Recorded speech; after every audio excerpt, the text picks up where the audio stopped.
Hey there everybody, welcome back. It's Enigma's Nerd Talk back again with another video. You know the deal, so let's keep it real. So, this is, as you can see in the title, the top 10 PlayStation 1 games of all time, according to ENT.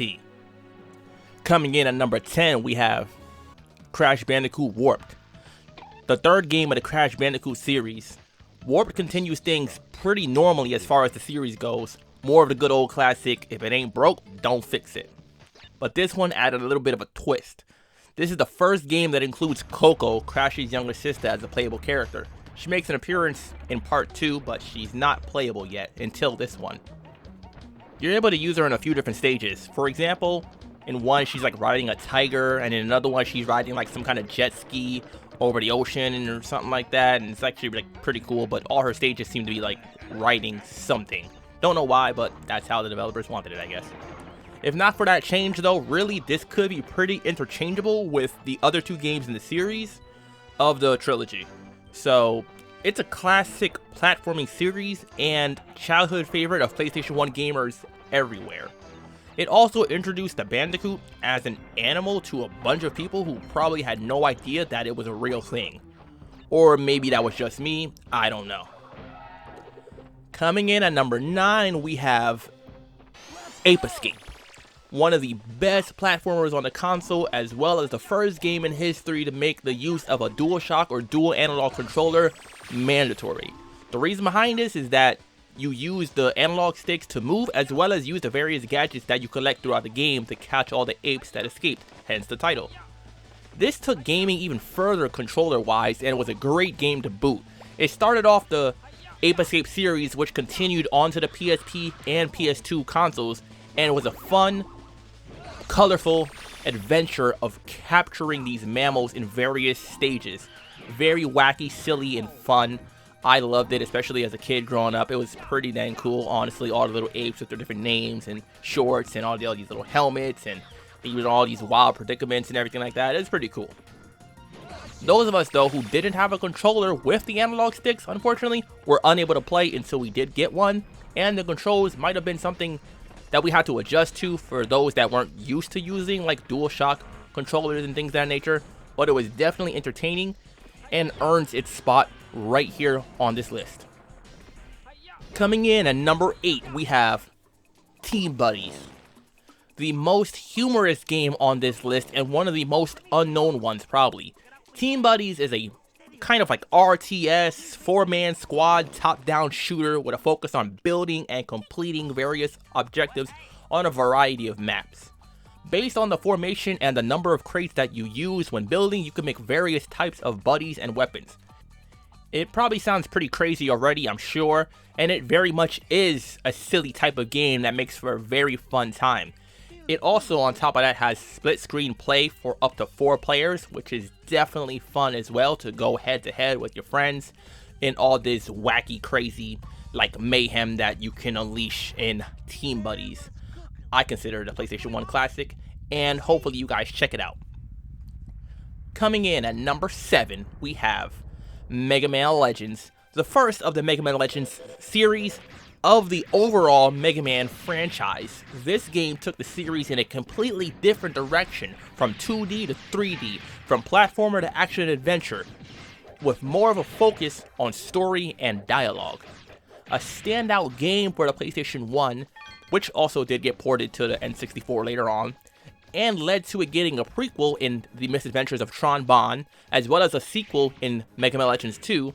Unfortunately, the third game, Mega Man Legends 3, never did come to fruition though, but we still have this masterpiece of the PlayStation 1 era of gaming. How many other series at this point can you name that really branched out in a drastic way like this and also still managed to make such a great game? Go ahead, I'll wait. It looked like a Reaver bot. Coming in at number 6, we have Spyro Year of the Dragon. The third game in the original Spyro trilogy. Like with Crash Bandicoot, another name that you just hear and instantly associate with PlayStation 1. Year of the Dragon builds upon 1 and 2 by increasing the size of the levels, adding more minigames, and adds the addition of being able to play as other characters in various areas throughout the game to help Spyro in his quest of finding and rescuing all the dragon eggs that have been stolen by Bianca and the Rhinox. Once again, a classic platformer series that paved the way for even more great titles. After this game, Insomniac Games, the developers, went on to start another top-notch series, which is of course Ratchet & Clank for the PS2, one of the best series of all time. Coming in at number 5, we have The Legend of Mana, the 4th title in the Mana series, and of course, the first of 4 Squaresoft titles on this list. This is one of the only 2 titles that I haven't actually ever gotten around to finishing, honestly, so I can't begin to tell you about the very last dungeon or anything like that, but throughout my multiple unfinished playthroughs, I've still managed to find this to be fitting on this list, and I still do want to go back and finish the whole game. The wide variety of places to explore for completing quests, as well as the non-linear approach to the story, makes this a game that takes a whole different twist to storytelling that wasn't too common in most games at this point. Coming in at number 4, we have Final Fantasy IX. Where can you really even begin with this classic? The final Final Fantasy game released on the PlayStation 1, yes, pun intended, the highest scored game of the series by critic reviews, and a return to the more fantasy roots of the series, especially compared to 7 and 8, which are also on the PlayStation 1 as well. This one is a bit more fantasy, while those were a bit more on the realistic and darker side of things. The main character, Zidane, or Zidane, however you want to pronounce it, being a prime example of this, with his woman-loving, carefree persona, a sort of happy-go-lucky thief, rather than being a depressed, ex-military soldier or a military student like Cloud or Squall from 7 and 8, respectively.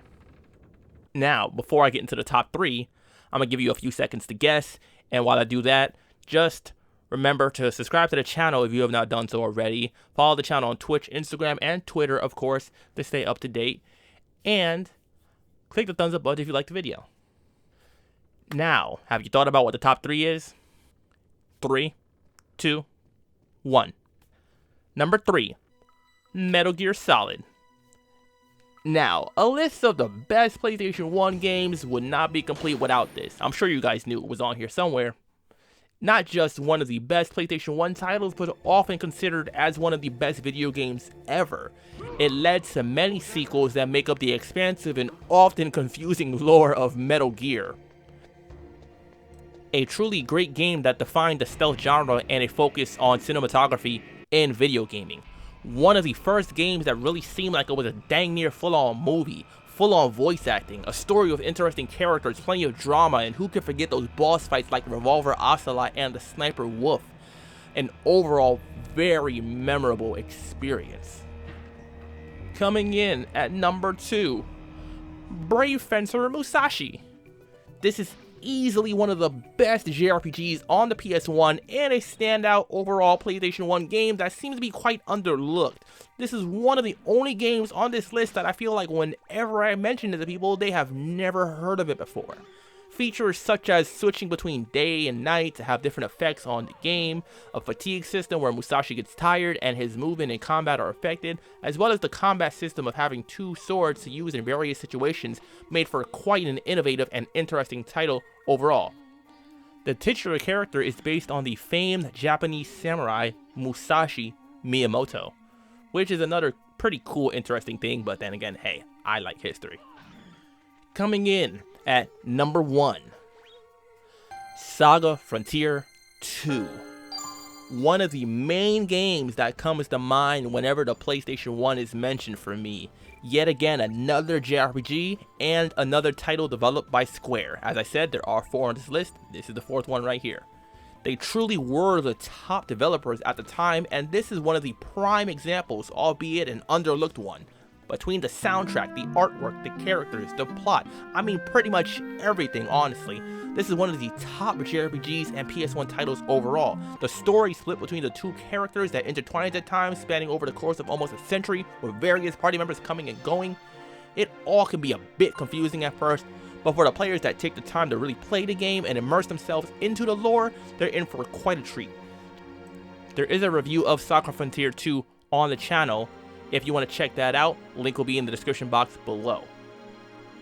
So guys, that's my top 10 for the PlayStation 1. As far as the numbers and all that stuff, they are pretty changeable depending on how I'm feeling at the moment, what kind of game I'm really, looking to play.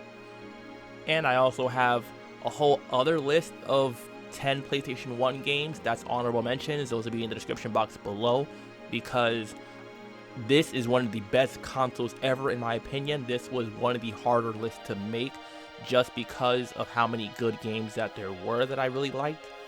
And of course, as always guys, thank you for watching. What console would you like to see me do a top 10 list for next?